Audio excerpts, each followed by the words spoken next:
बोले एक बार कबीर दास जी अपनी माता जी के साथ कहीं जा रहे थे, तो रास्ते में 4 अशर्फियों की थैलियां पड़ी हुई थी, बड़ी बड़ी थैलियां जिनमें अशर्फियां भरी थी। इनकी मां की दृष्टि पड़ गई।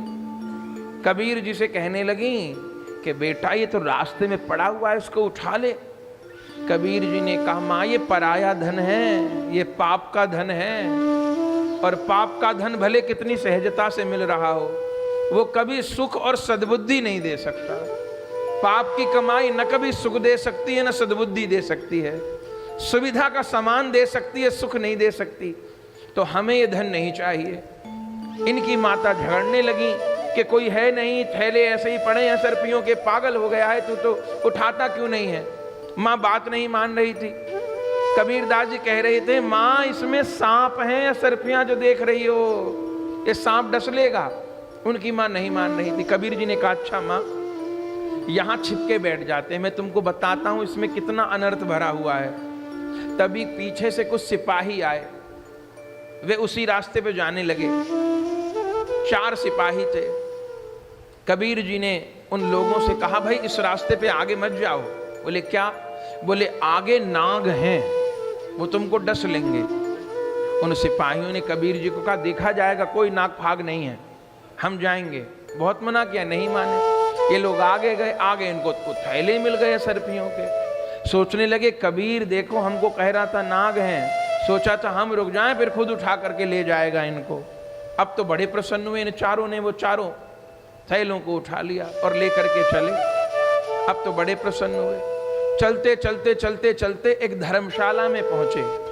अब सोचने लगे ईमानदारी से चारों लोग इनको आपस में बांटेंगे। तो किसी उनमें से 2 ने कहा कि भाई अब इतना धन हो गया, पहले पेट भर खा लो अच्छे से, इतने समय से भूखे हैं, चलते आ रहे हैं डरते डरते, तो अब तो धर्मशाला में कमरा ले लिया है, पहले कुछ खा पी लेते हैं फिर धन बांट लेंगे। ठीक है। तो 2 लोग तो वहीं धर्मशाला में रुक गए, 2 लोग बाजार से कुछ भोजन लेने को चले गए। अब जो बाजार में गए थे उनके मन में पाप आया। वे दोनों आपस में कहने लगे कि भाई पड़ा हुआ धन मिला है, लेकिन यदि 4 हिस्से होंगे तो एक एक हिस्से में कितना आएगा। तो अगर ये 2 जनों को कम कर दिया जाए, हटा दिया जाए, तो फिर ज्यादा हिस्से में आएगा। जो 2 बाजार गए थे आपस में बात करने, बोले क्या किया जाए। बोले अपने तो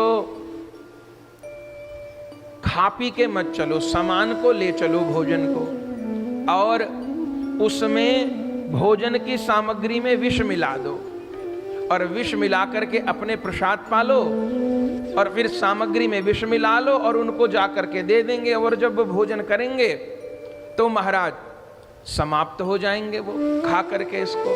बोले ठीक रहेगा। तो इन दोनों ने जो बाजार आए थे अपना तो भोजन कर लिया, और उनके लिए जो भोजन था उसमें विष मिला लिया और ले करके चले, और जा करके उनको भोजन पकड़ाया। अब स्वयं ये सोच करके कि हमारे सामने खाएंगे तो तकलीफ होगी, उनको भोजन देगी कि हम बहुत थके हुए हैं, हम तो खा आए हैं और हम विश्राम करेंगे, सोएंगे, हम सो रहे हैं, तुम लोग खा लेना। ये कह करके सो गए।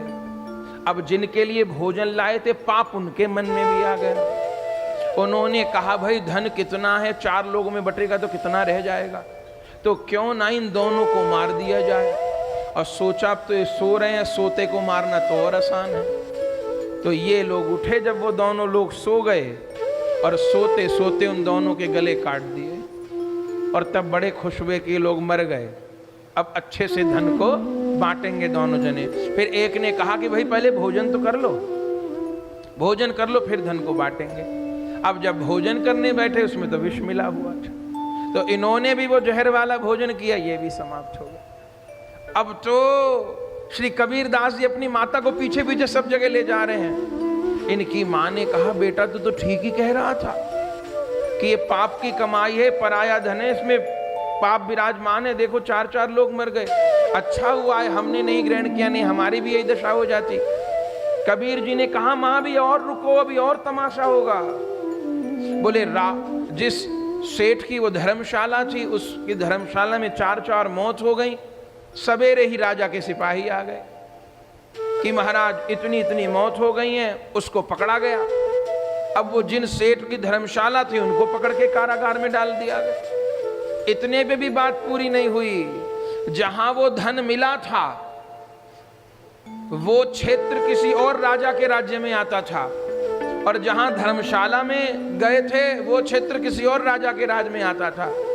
जब उस राजा को पता चला कि वो अशरफियां मेरे राज्य से गई थी जहां पर हत्याएं हुई हैं, तो उस राजा ने दूसरे राजा को पत्र भिजवाया कि भाई वो धन हमारा है, हमारे यहाँ मिला है वो, तो हमको वापस करो।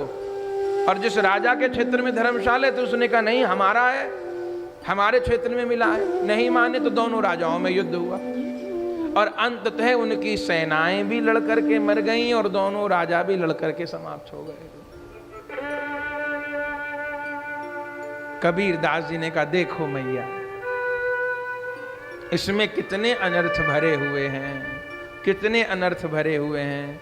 तो साईं इतना दीजियो जामे कुटुंब समाए, मैं भी भूखा ना रहूं और साधु न भूखा जाए। कबीर जी ने इस प्रसंग को स्मरण किया और सिकंदर से कह दिया हमको कुछ नहीं चाहिए, तुम अपने पास रखो, क्योंकि तुम्हारे पास जो कुछ है वो सब लूटा हुआ है, लोगों का सताया हुआ है।